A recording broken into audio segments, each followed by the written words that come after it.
வணக்கம் நண்பர்களே, இன்றைய சமையல் வீடியோவுக்கு உங்கள் அனைவரும் வரவேற்கிறேன். நாம் நிறைய டிஷ்ஷஸ் பண்ணுறோம், அப்பப்போ ஸ்வீட்ஸும் பண்ணலாம் அப்படின்னு ஒரு ஐடியா. ஸ்வீட்ஸ் நான் நல்லா பண்ணுவேன், ஸ்வீட்ஸ் நம்ம எல்லாரும் நல்லா சாப்பிடுவோம், அப்புறம் அதையும் விட்டு வைக்கணும்.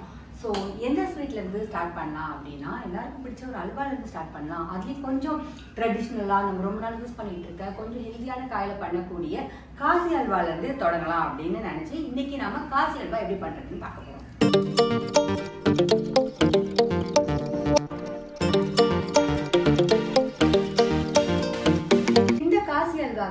ரொம்ப மினிமம் பொருட்கள் தான் தேவை.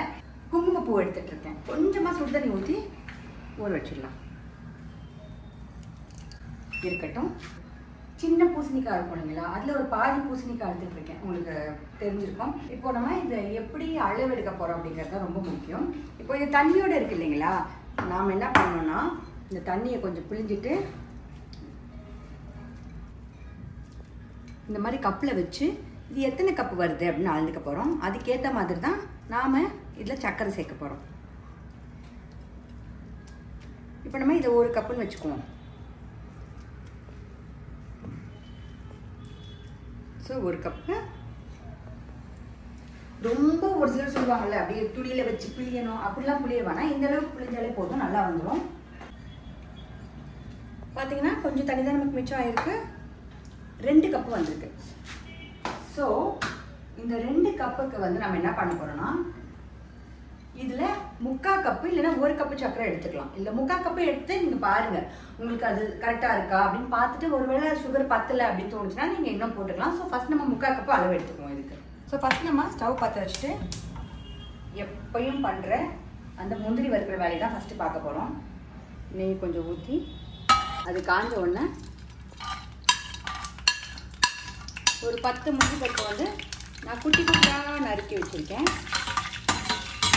ஏன் வந்து முழுசாக போடாமல் இப்படி குட்டி குட்டியாக போடுறோன்னா வந்துட்டு எப்போவுமே எந்த ஸ்வீட்லேயுமே வந்துட்டு முழுசாக முந்திரி இருக்கிறத விட இந்த மாதிரி குட்டி குட்டியாக அங்கங்கே கடிப்படும் போது டேஸ்ட் சூப்பராக இருக்கும். அந்த மாதிரி சாப்பிட்டு பாருங்கள், சூப்பராக இருக்கும். ஸோ நம்ம முந்திரி பருப்பு கலர் மாற ஆரம்பிக்குது. அது பொன்னிறம் ஆகும்போது நம்ம மறுபடியும் அதை எடுத்து பிளேட்டுக்கு மாற்றிக்கலாம். பாருங்கள், இந்த கலர் போதும். இப்படி வந்ததுக்கப்புறம் நீங்கள் நெய்யை நல்லா வடிச்சுட்டு அதை தனியாக எடுத்து வச்சுக்கோங்க. இப்போ நம்ம இந்த மிச்சம் இருக்கிற நெய்யையும் மறுபடியும் நம்ம நெய் எடுத்துக்கோ இல்லையா, அந்த பாத்திரத்தையும் ஊற்றி வச்சுக்கலாம். ஊற்றி வச்சுக்கிட்டு நம்ம எடுத்துகிட்டு இருக்கோம் இல்லையா 2 கப்பு துருவின பூசணிக்காய், அதை போடலாம்.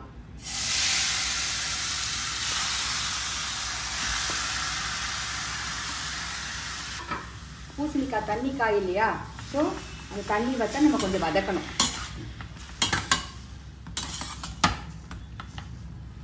அந்த காசி அல்வா இருக்கு இல்லைங்களா, அது வந்து ஆக்சுவலி ரொம்ப ஈஸி, டக்குன்னு முடிஞ்சிடும். அதை ஸ்டெப் பை ஸ்டெப்பாக பார்த்தீங்கன்னா டக்குன்னு முடிஞ்சிடும். 4 ஸ்டெப்பில் முடிஞ்சிடும் ஒரு விஷயம்.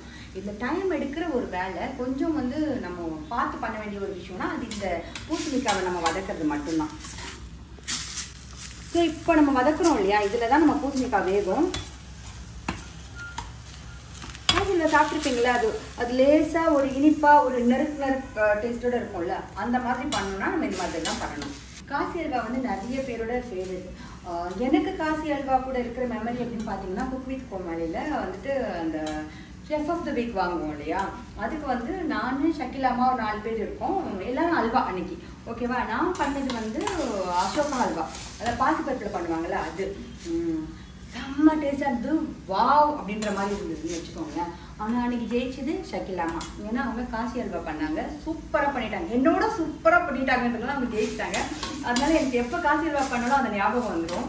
அன்றைக்கி அவங்க தான் செஃப் ஆஃப் தி வீக் வாங்கினாங்க. பட்ஜெட் சொல்வார், கடிச்சு அப்படி நறுக்கு லேசாக நறுக்குன்னு இருக்கணும், அதான் காசி அல்வா. அவங்க அந்த மாதிரி டக்குன்னு உங்களுக்கே தெரியும்ல, அது வந்து ஒரு 20 மினிட்ஸ் தான் கொடுப்பாங்க. அந்த 20 மினிட்ஸில் அதை கடன்னு பண்ணி முடிச்சிட்டாங்க. அதனால் அன்னைக்கு எல்லா தகுதிகளையும் முடிய அவங்களே செஃப் ஆஃப் தி வீக் ஆகிட்டாங்க. இப்போ நம்ம வதக்க இது தண்ணி விடும். ஆனால் சூட்டில் அந்த தண்ணி வந்து இதாகிட்டே போகும். அப்போது அது கம்மியாக நான் என்ன பண்ணுவேன்னா இந்த தண்ணியை சேர்ப்பேன். அதை சேர்த்து வேக வைக்கணும், அப்போ தான் அதில் டேஸ்ட் இருக்குது. ஓகேங்களா, ஸோ கொஞ்சமாக அந்த தண்ணி சேர்த்து நான் வேக வைப்பேன். அந்த ஜூஸை வேஸ்ட் பண்ணக்கூடாது. அது டேஸ்ட்டுக்கும் உதவும், உடல் நலத்துக்கும் ரொம்ப உதவுன்றதுனால அதை அப்படியே சேர்த்துக்குவோம். இப்போது நான் மிச்சம் இருக்கிற தண்ணியும் சேர்த்து ஊற்றிட போகிறேன். ஊற்றி ரொம்ப தண்ணி இருக்குன்னு நீங்கள் ஃபீல் பண்ணீங்கன்னா நீங்கள் என்ன பண்ணலான்னா கொஞ்சம் மூடி போட்டு அப்படியே வேக விட்டுருங்க. சிம்மில் விட்டுருங்க. இன்னும் கேட்டால் அட்வைசபிள் என்னென்னா நம்ம கொஞ்சம் ஹை ஃப்ளேமில் வச்சுட்டு விடாமல் வதக்கிக்கிட்டே இருக்கிறது தான். அதுக்கு ஒரு தனி டேஸ்ட் இருக்குதான். இப்போ பார்த்தீங்கன்னா இந்த தண்ணிலாம் ஓரளவுக்கு இஞ்சி இது பாயில் ஆகிடுச்சு அந்த தண்ணியே. இப்போ இந்த ஸ்டேஜில் நம்ம என்ன பண்ணலாம்னா நம்ம எடுத்து வச்சுருக்க சர்க்கரை சேர்க்கணும். அதில் வந்து 1 கப் எடுத்துக்கோங்க. அந்த 3/4 கப்பு ஃபஸ்ட்டு யூஸ் பண்ணுங்க. இதில் நான் கொஞ்சம் சேர்க்குறேன். உள்ள ஒரு 1/4 வாசி வச்சு வைப்போம்.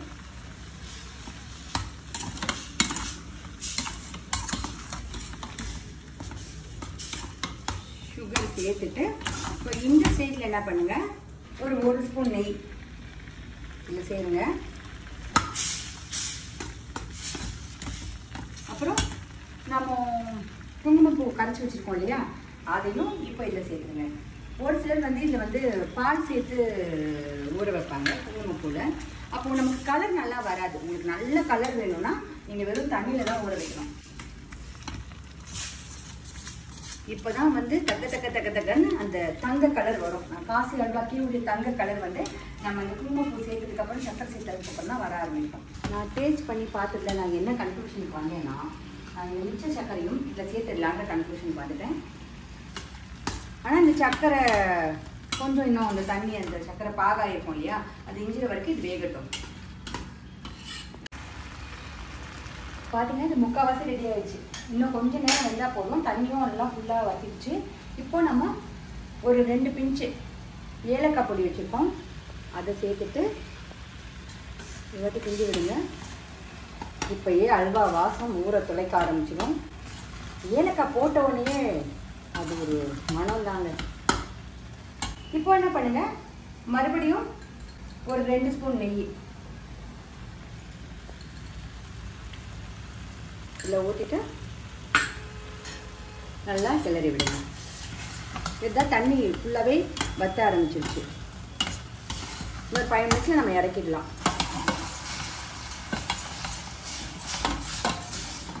சூப்பராக வெந்து அப்படியே கலர் எப்படி தங்க கலருக்கு மாறிடுச்சு பாருங்க. ஒரு மாதிரி எல்லோ கலர்லேருந்து ஒரு ப்ரௌன் கலருக்கு நல்லா மாறிடுச்சு. நீங்கள் வறுத்து வச்சுருக்கீங்கல்ல அந்த முந்திரி பருப்பை இது தலைமையில நன்றாக கொட்டி,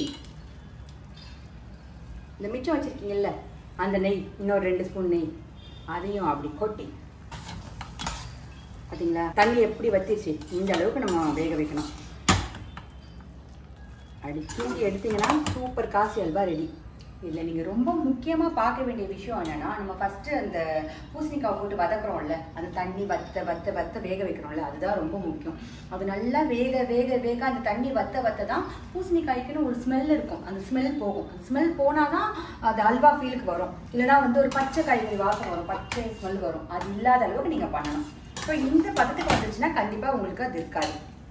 இதே மாதிரி நான் சொல்லி மெத்தடில் பண்ணிங்கன்னா சூப்பராக வந்துடும்.